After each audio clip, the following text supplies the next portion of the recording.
Hi, I'm Jerin. Let's review Tamil Big Boss Season 9. Number 5th episode review தான் இது. So காலையில் எழுந்திரிச்சதுமே guest எல்லாமே பயங்கர கோமா இருப்பாங்க பிகாஸ் ஸ்டாஃப்ஸ் யாருமே அவைலபிளாக இல்லை அப்படின்னு.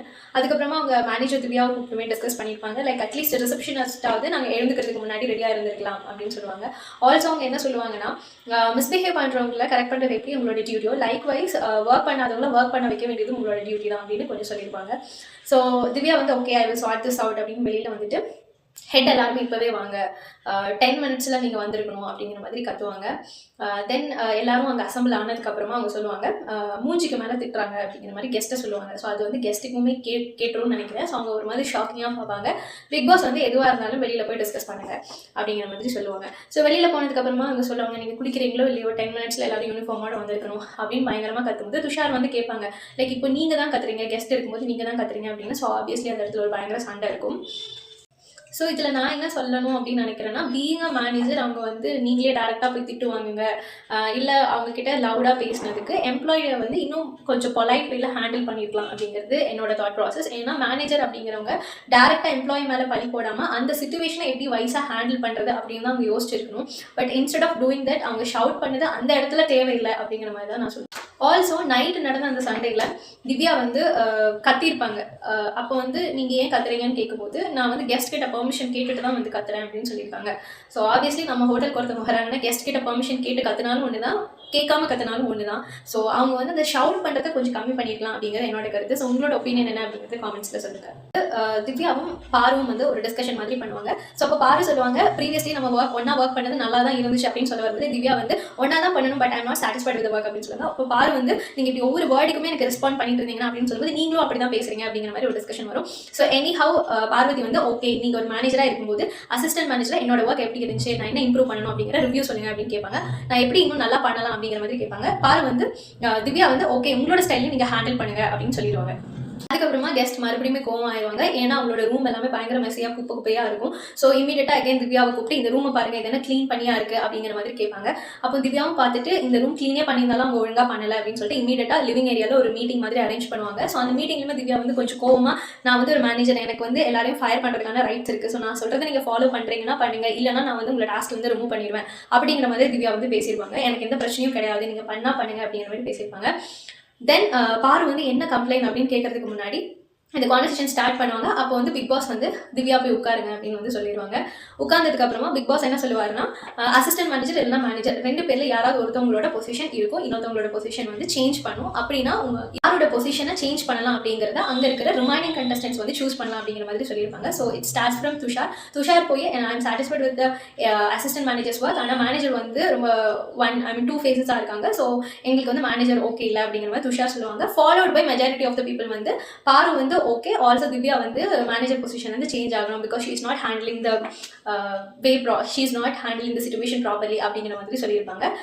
அப்புறம் மெஜாரிட்டி ஆஃப் த ஓட் வந்து மேனேஜர் சேஞ்ச் பண்ணணும் அப்படின்னு இருந்தனால விக்ரமை வந்து அந்த பொசிஷனுக்கு சூஸ் பண்ணியிருப்பாங்க. Again um that is also chosen by contestants. So அந்த திவ்யாவோட மேனேஜர் பொசிஷன் வந்து has given to Vikram.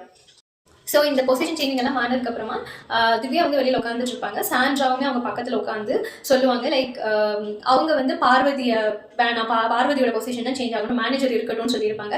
Parvati வந்து ஏன் வேணாம் அப்படிங்கிறதுக்கு அவங்க என்ன ரீசன் சொல்லியிருப்பாங்கன்னா, அவங்க வந்து க்ரூமிங்லே இல்லை அப்படிங்கிற மாதிரி ஒரு ரீசன் சொல்லியிருப்பாங்க. ஸோ இப்போ வந்து திவ்யா கிட்ட அந்த விஷயத்தை டிஸ்கஸ் பண்ணும்போது நான் ஃபஸ்ட்டு இந்த விஷயத்த சொல்லியிருந்தேன்னா other people would have influenced and அவங்க வந்து இந்த பாயிண்ட்டை சொல்லியிருப்பாங்க அப்படிங்கிற மாதிரி சொல்லுவாங்க.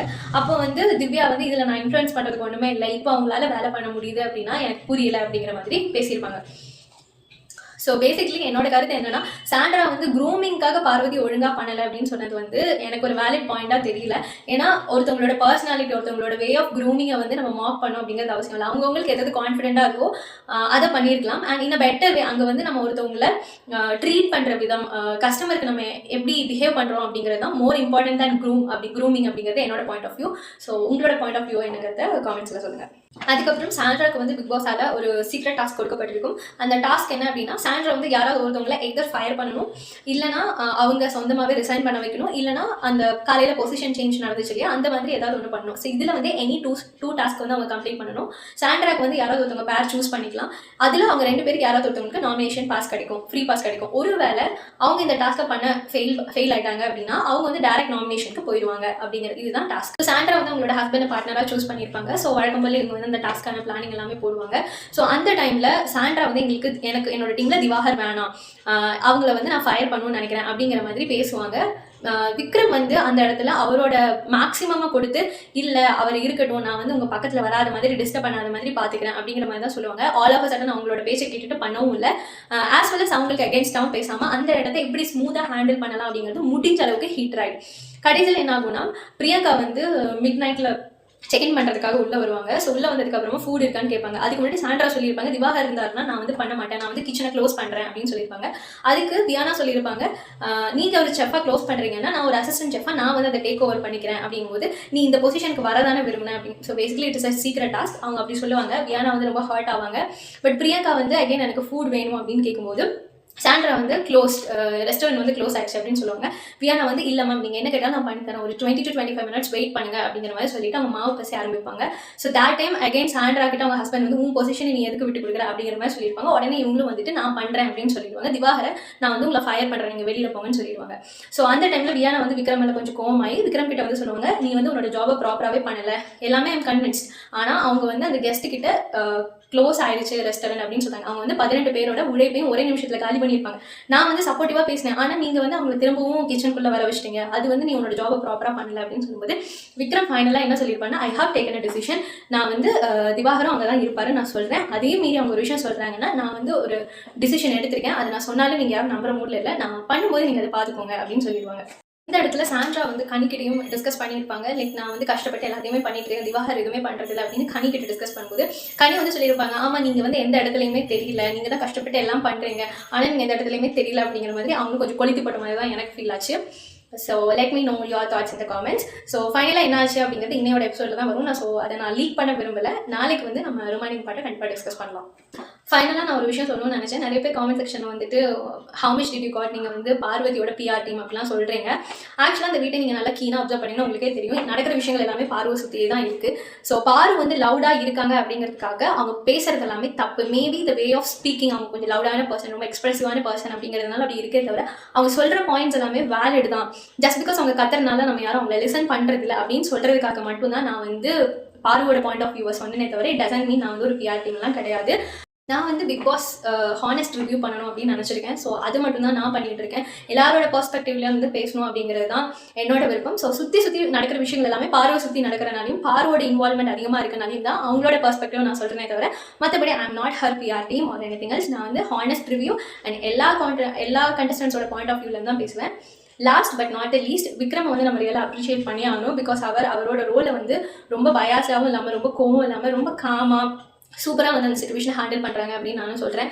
ஸோ இதுலேருந்து நான் என்ன சொல்ல வரேன் அப்படின்னா, நம்ம லைஃப்லேயுமே நம்ம ஒரு பொசிஷனில் இருக்கோம் அப்படின்னா கீழே இருக்கிறவங்க மேலே ஒரு கம்ப்ளைண்ட் வருதுன்னா நம்ம த்ரோ பண்ணாமல் அந்த சிச்சுவேஷனை எப்படி வைஸாக ஹேண்டில் பண்ணணும் அப்படிங்கிறத நம்ம தெரிஞ்சுக்கணும். பிகாஸ் நம்ம கோவப்படுறதுனால அங்கே வந்து நம்ம எம்ப்ளாய்ஸ் இல்லை அப்படின்னா நம்மளால் ஒரு விஷயத்தை பண்ணவே முடியாது. ஸோ அப்படிங்கும்போது அந்த சிச்சுவேஷன் நம்ம கோவம் வந்தாலும் அந்த இடத்துல நம்ம பொசிஷனுக்கு ஏற்ற மாதிரி கண்ட்ரோல் பண்ணிவிட்டு அதை எப்படி சால்வ் பண்ணலாம் அப்படின்னு தான் பார்க்கணுமே தவிர பிளேமிங் அதர்ஸ் அப்படிங்கிறது நம்ம பண்ணணும்னு அவசியம் இல்லை. நம்ம அந்த அக்கௌண்டபிலிட்டி, ஏன்னா நம்ம அந்த பொசிஷனில் இருக்கோம், ஸோ அந்த அக்கௌண்டபிலிட்டி எடுத்து நம்ம மூவ் ஃபார்வர்ட் பண்ணால் நல்லது அப்படிங்கிறது என்னோட கருத்து. ஸோ கண்டிப்பாக ரியல் லைஃப்லையும் இதை அப்ளை பண்ணலாம் அப்படின்னு நினைக்கிறேன். நாளைக்கு வந்து இன்னொரு வீடியோவோட உங்களை பார்க்குறேன்.